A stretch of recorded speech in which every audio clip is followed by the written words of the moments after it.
പ്രവാചകരിൽ പ്രധാനിയായ നൂഹ് നബി അലൈഹിസ്സലാത്തു വസ്സലാം 950 വർഷക്കാലം ഇസ്ലാമിന് വേണ്ടി പ്രബോധനം നടത്തി. എത്ര പേരാണ് ഇസ്ലാമിലേക്ക് വന്നത്? വിരലിൽ മാത്രം എണ്ണിയെടുക്കാൻ പറ്റുന്ന, അപ്പുറത്തുനിന്നൊരു കാക്ക ഇപ്പുറത്തുനിന്നൊരു കാക്ക, അങ്ങനെ പറഞ്ഞെണ്ണാൻ പറ്റുന്ന കുറച്ചു പേർ.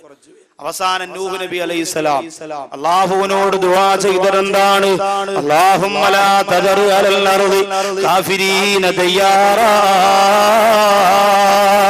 അല്ലാഹുവേ, പടച്ചവരെ, നിന്റെ നബിയാരെ ഞാൻ ഒരുപാട് കഷ്ടപ്പെട്ടു പോയി, ഒരുപാട് ബുദ്ധിമുട്ടിപ്പോയി. അതുകൊണ്ട് ഞാൻ പറഞ്ഞ തത്വശാസ്ത്രം ഉൾക്കൊള്ളാറ് ഏക ഇലാഹിന്റെ വിശ്വാസത്തെ പുറം കാലുകൊണ്ട് വലിച്ചെറിഞ്ഞ ജനതയെ നീ നശിപ്പിക്കണേ അല്ലാ എന്ന് നൂഹ് നബി അലൈഹിസ്സലാം ദുആ ചെയ്തപ്പോൾ, എന്റെ പ്രിയപ്പെട്ട സഹോദരങ്ങളെ, ലോകത്താദ്യമായി നടന്ന സുനാമി, ഖുർആൻ പറയുന്ന തൂഫാൻ എന്ന പേരിൽ പറയുന്ന സുനാമി വന്നു. ഒരുപാട് നാശനഷ്ടമാ സമുദായത്തിന് സംഭവിച്ചു പോയി. ഈ പ്രവാചകന്മാരുടെ റൂഹിന് അല്ലാഹു ഈ പദവി കൊടുത്തില്ലെങ്കിലേ അത്ഭുതമുള്ളൂ. യൂസുഫ് നബി അലൈഹിസ്സലാം, യഅ്കൂബ് നബി അലൈഹിസ്സലാം, അയ്യൂബ് നബി അലൈഹിസ്സലാം, അങ്ങനെ തുടങ്ങി ഓരോ പ്രവാചകന്മാരും ഇദാ ഖറജത്തു അൻ അജ്സാദിഹാ, അവരുടെ ശരീരത്തിൽ നിന്ന് അവരുടെ റൂഹങ്ങ് പുറത്തു വന്നു പോയാ അത് സ്വർഗത്തിലേക്ക് അല്ലാഹു കൊണ്ടുപോകുന്നതാണ്. ഇതാണ് ഒന്നാമത്തെ വിഭാഗം റൂഹുകൾ. രണ്ടാമത്തത് അർവാഹു ശുഹദാ, ശുഹദാക്കളുടെ റൂഹാണ്, രക്തസാക്ഷികളുടെ റൂഹ്. ആരാണ് ശുഹദാക്കൾ? അത് നമ്മൾ വ്യക്തമായി പഠിക്കണം. ശുഹദാക്കളാകാൻ ഒരുപാട് എന്റെ പ്രിയപ്പെട്ട ചെറുപ്പക്കാരൊക്കെ നിയ്യത്ത് ചെയ്ത് ജീവിക്കുന്നവർ. അതുകൊണ്ട് ശുഹദാക്കൾ ആരാണ് എന്ന് ഗൗരവത്തോടെ പഠിക്കുന്നൊരു നല്ലത്. എന്റെ പ്രിയപ്പെട്ട സഹോദരങ്ങളെ, നമ്മുടെ നാട്ടിലെ ഏതെങ്കിലും ഒരു ഹൈന്ദവരുടെ ശബരിമലയിലേക്ക് പോകുന്ന വാഹനം അടിച്ചു തകർത്തു, അതിന്റെ പ്രതികാരമായിട്ട് ഏതെങ്കിലും ഈ മക്കാ നഗറിന്റെ പരിസരത്തുള്ള ഒരു മുസ്ലിം വീട് തിരക്കി പിടിച്ചു ഒരു 20 വയസ്സുകാരന്റെ കൈയും കഴുത്തും കാലും വെട്ടി റോട്ടിലിട്ടാൽ അവന് ഷഹീദാണ് എന്ന് പറയുന്ന ലോകമാണിത്. അവൻ ഷഹീദാണെന്ന് പറയുന്ന ലോകമാണിത്. എന്റെ സഹോദരങ്ങൾക്ക് എന്നോട് വെറുപ്പ് തോന്നരുത് ഞാനത് പറയുമ്പോൾ, എനിക്കിത് പറഞ്ഞേ പറ്റൂ. നബി സല്ലല്ലാഹു അലൈഹി വസല്ലമ തങ്ങളുടെ മുമ്പേ യുദ്ധത്തിന്റെ രണാകണത്തിൽ കിടന്നു പിടഞ്ഞു മരണപ്പെട്ടു പോര ഒരു സഹാബിയെ നോക്കിയിട്ട് സഹാബാക്കൾ പറഞ്ഞു, നബിയേ, ഇയാള് ഷഹീദാണല്ലോ, ഇയാള് ഷഹീദാണല്ലോ എന്ന് പറഞ്ഞപ്പോൾ അള്ളാഹുവിന്റെ ഹബീബ് നബി മുഹമ്മദ് മുസ്തഫ സല്ലല്ലാഹു അലൈഹി വസല്ലമ തങ്ങൾ കൊടുത്ത മറുപടി എന്തെന്നറിയോ? ഇയാള് ഷഹീദല്ല. സഹാബത്ത് ചോദിച്ചു, എന്താ നബിയേ, അതിന്റെ കാരണം എന്താണ്? ഞങ്ങളുടെ മുമ്പ് കിടന്ന് ശത്രുക്കളുമായി പോരടിച്ചിട്ട് ശരീരത്തിന്റെ ഓരോ ഭാഗങ്ങളും ദീനിന് വേണ്ടിയിട്ട് കൊടിഞ്ഞു കളയുമ്പോ ഈ സഹോദരൻ എന്തുകൊണ്ട് ഷഹീദല്ല എന്ന് ചോദിക്കുമ്പോ അള്ളാന്റെ ഹബീബ് നബി മുഹമ്മദ് മുസ്തഫ സല്ലല്ലാഹു അലൈഹി വസല്ലമ തങ്ങൾ കൊടുത്ത മറുപടി എന്തെന്നറിയോ?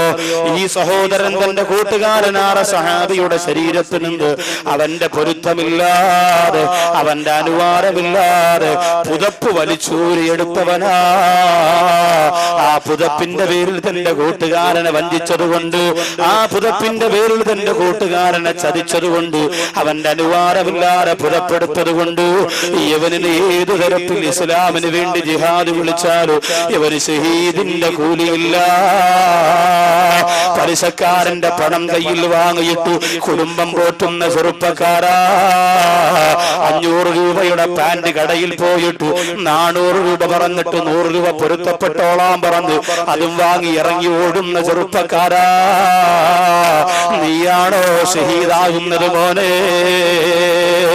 പൊരുത്തമില്ലാത്ത സ്വത്ത് വെട്ടിപ്പിടിക്കാതെ മനസ്സ് കാണിക്കുന്ന ചെറുപ്പക്കാരാ, വിദേശ രാജ്യത്ത് പോലെ കഷ്ടപ്പെടുമ്പോ അറബികൾക്ക് അവരുടെ പൊരുത്തമില്ലാതെ, അവരുടെ അനുവാദമില്ലാതെ അറബികളുടെ കൈയിട്ട് വാരിയിട്ട് അവരിൽ നിന്നും കൊണ്ടുവരുന്ന സമ്പാദ്യം കൊണ്ട് മക്കാ നഗറിൽ വലിയ വീട് വെച്ചിട്ട് ഞെളിഞ്ഞു നടക്കുന്നവന് നിനക്കാടോ ഷഹീദിന്റെ പദവി കിട്ടുന്നത്?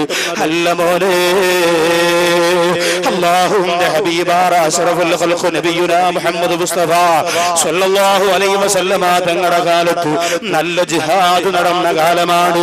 ആ ജിഹാദിന്റെ പടകത്തുടിയുമാറി പുറപ്പെടുന്ന സഹാബത്തിനെ വിളിച്ചിരുത്തിയിട്ട് അല്ലാഹുവിന്റെ റസൂൽ കൊടുത്ത ഉപദേശം എന്തെന്നറിയോ? എന്താ കൊടുത്തത്? നിങ്ങളിൽ ആരെങ്കിലും അയൽവാസികളെ ഉപദ്രവിച്ചവരായി, അയൽവാസികളെ ബുദ്ധിമുട്ടിച്ചവരായിട്ട് ഇവിടെയുണ്ട് എങ്കിൽ നിങ്ങൾ ആരും തന്നെ ആ ഷഹീദാകാൻ വേണ്ടി കൊതിച്ചുകൊണ്ട്, ആഗ്രഹിച്ചുകൊണ്ട്, ആർത്തിയോടെ, ആവേശത്തോടെ ജിഹാദിന് വേണ്ടി വരണ്ട. അയൽവാസികളെ ഉപദ്രവിച്ചവൻ ഷഹീദായാൽ അവൻ അല്ലാഹു ഷഹീദിന്റെ കൂലി കൊടുക്കുകയില്ല. നബി മുഹമ്മദ് മുസ്തഫ. അയൽവാസികളുടെ കല്യാണം മുടക്കി നമ്മൾ വലിയ ജിഹാദിന്റെ ആളാ. അയൽവാസിയുടെ കല്യാണം മുടക്കി, അയൽവാസിയുടെ കച്ചവടത്തിന് പാര വെച്ചു. അതുപോലെ റിയൽ എസ്റ്റേറ്റ് ബിസിനസ് എന്ന് പറഞ്ഞുകൊണ്ട് ഒരാൾക്ക് മുകളിൽ പാര വെച്ചു നടന്നു. അവന്റെ കച്ചവടം പൊളിച്ചു, ഇവന്റെ കച്ചവടം പൊളിച്ചു. അങ്ങനെ നടന്നിട്ട് ഷഹീദിന്റെ ആഗ്രഹത്തിന് വേണ്ടി കൊതിക്കുന്ന എന്റെ പ്രിയപ്പെട്ട സഹോദര ഉബൈദത്ത് റളിയല്ലാഹു തആല അൻഹു യുദ്ധത്തിന്റെ രണാകടത്തിൽ ശരീരത്തിന്റെ ഓരോ ഭാഗങ്ങൾ വെട്ടിയെറിയപ്പെട്ടപ്പോ സുഗന്ധേ ഉബൈദത്തെ എടുത്തത് അമ്മ സുരിന്ത് വരും വഴി തൊഴുകൈതമ്മ നികരേറ്റവർ യാസി ഹബീബുല്ലാഹേ നേസ തിരുമുമ്പിൽ കിടത്തിക്കൊണ്ടേ. ഉബൈദത്ത് റളിയല്ലാഹു തആല അൻഹുവിന്റെ ശരീരത്തിന്റെ ഭാഗങ്ങളെ വെട്ടിയെറിഞ്ഞപ്പോ ബഹുമാനപ്പെട്ട ഉബൈദത്ത് റളിയല്ലാഹു തആല അൻഹുവിനെ ഇതാ റസൂലുള്ളാഹിയുടെ മുമ്പ് കൊണ്ടുവന്ന് കിടത്തുന്നു. അല്ലാഹുവിന്റെ റസൂലിനോട് ഉബൈദത്ത് റളിയല്ലാഹു അൻഹു ചോദിക്കുന്നു, നബിയേ എന്റെ കൈ വീണുപോയി, എന്റെ കാല് വീണുപോയി, എന്റെ ശരീരത്തിന്റെ ഓരോ ഭാഗങ്ങൾ നെട്ടറ്റ് വീണുപോയി. അതുകൊണ്ട് യാ റസൂലല്ലാഹ് ഇവിടെ കിടന്നുകൊണ്ട് മരിച്ചാൽ എനിക്ക് ഷഹീദിന്റെ കൂലി കിട്ടുമോ എന്ന് ചോദിച്ചപ്പോ ആ സമയത്ത് പോലും ഉബൈദത്ത് റളിയല്ലാഹു അൻഹുവിന് സംശയമാണ്. അല്ലാഹുവിന്റെ ദീനിന് വേണ്ടിയിട്ട് വീരോതിഹാസം രചിച്ചുകൊണ്ട് പടപൊരുതിയിട്ട് ശരീരത്തിന്റെ ഓരോ ഭാഗങ്ങളും അല്ലാഹുവിന്റെ ദീനിന് വേണ്ടി കൊടുത്തിട്ട് അവസാനം ഇതാ അല്ലാഹുവിന്റെ ഹബീബിന്റെ മുമ്പ് വന്ന് ചോദിക്കുന്ന കണ്ടോ, എനിക്ക് ഷഹീദിന്റെ കൂലിയുണ്ടോ നബിയേ? അല്ലാഹുവിന്റെ റസൂലിനോട് ചോദിക്കുകയാണ്. ഹബീബായ നബി മുഹമ്മദ് മുസ്തഫ സല്ലല്ലാഹു അലൈഹി വസല്ലമ തങ്ങൾ കൊടുത്ത മറുപടി, മോനെ ഉബൈദത്തെ നീ എവിടെ കിടന്നു മരിച്ചാലും ഷഹീദാ. കാരണം നീ ഭൂരിഭാഗവും നിന്റെ ദീനിനു വേണ്ടി ഇഖ്ലാസോടെ ചെലവഴിച്ചു കഴിഞ്ഞു. എവിടെ കിടന്നു മരിച്ചാലും നീ ഷഹീദ്. വിവാഹത്തിന്റെ പ്രഥമ രാത്രിയിൽ പുതുമണവാട്ടിയുടെ കൊഞ്ചല് കണ്ട് കൊതി തീരാത്ത ഹൻദല റളിയല്ലാഹു തആല അൻഹു രണാങ്കണത്തിൽ കഷണം കഷണമാക്കി വലിച്ചെറിയപ്പെട്ടു. അവരുടെ റൂഹിനെ കുറിച്ചായി പറയുന്നത്. വിശുദ്ധമായ മക്കയിലും മദീനയിലും പോകുമ്പോൾ ഉഹദിന്റെ നേതാവായ ബഹുമാനപ്പെട്ട സയ്യിദുനാ ഹംസ റളിയല്ലാഹു അൻഹുവിന്റെ മഖാമുണ്ടല്ലോ, സുബ്ഹാനല്ലാഹ്, സയ്യിദു ശുഹദാ, ശുഹദാക്കളുടെ നേതാവെന്ന് ഹംസ റളിയല്ലാഹു അൻഹുവിന്റെ പേര് പറഞ്ഞതെന്താണ്? അത്രത്തോളം ക്രൂരമായിട്ട് ഒരു സ്വഹാബിയെയും വധിക്കപ്പെട്ടിട്ടില്ല. ചവച്ചരച്ചിട്ട് കരളെടുത്ത് ചവച്ചരച്ചിട്ട് ചവച്ചു തുപ്പിയില്ലേ ലോകത്ത് അല്ലാഹുവിന്റെ ഹബീബ് ഏതെങ്കിലും ഒരു സ്വഹാബി ഷഹീദായതിന്റെ പേരിൽ ഏറ്റവും കൂടുതൽ കരഞ്ഞിട്ടുണ്ടോ? അത് തന്റെ പ്രിയപ്പെട്ട ഹംസ റളിയല്ലാഹു തആല അൻഹുവിന്റെ വിടവാകൽ കണ്ടിട്ടാണ്. ഇന്ന് ആ ഹംസ റളിയല്ലാഹു അൻഹുവിന്റെ മഖ്ബറയിൽ പോയി ഹജ്ജിന് പോകുന്നവർക്ക് ഒരു ഫാത്തിഹ ഓതാൻ നേരമില്ല, ശിർക്കായി പോകും. എന്താണ് ശിർക്ക് എന്നെന്റെ സഹോദരങ്ങളെ നിങ്ങൾക്കറിയോ? നിങ്ങൾ കരുതുന്ന പോലെ, നിങ്ങൾ ചിന്തിച്ച പോലെ ആ ശിർക്കിനെ നിങ്ങൾ തൊട്ടതും പിടിച്ചതും മുഴുവനും ശിർക്കാണെന്ന് പറഞ്ഞ് മാറ്റിവെക്കല്ലേ എന്റെ പ്രിയപ്പെട്ട സഹോദര. ഹംസ റളിയല്ലാഹു അൻഹുവിന്റെ മഖാമിന് മുന്നിൽ പോയി പിണങ്ങി നിൽക്കുന്ന പോലെ സലാം പറഞ്ഞിട്ട് മടങ്ങി വരുന്നവരെ ഒരു ഫാത്തിഹ ഓതി ഹദിയ ചെയ്യാൻ നമുക്ക് നേരമില്ലല്ലോ.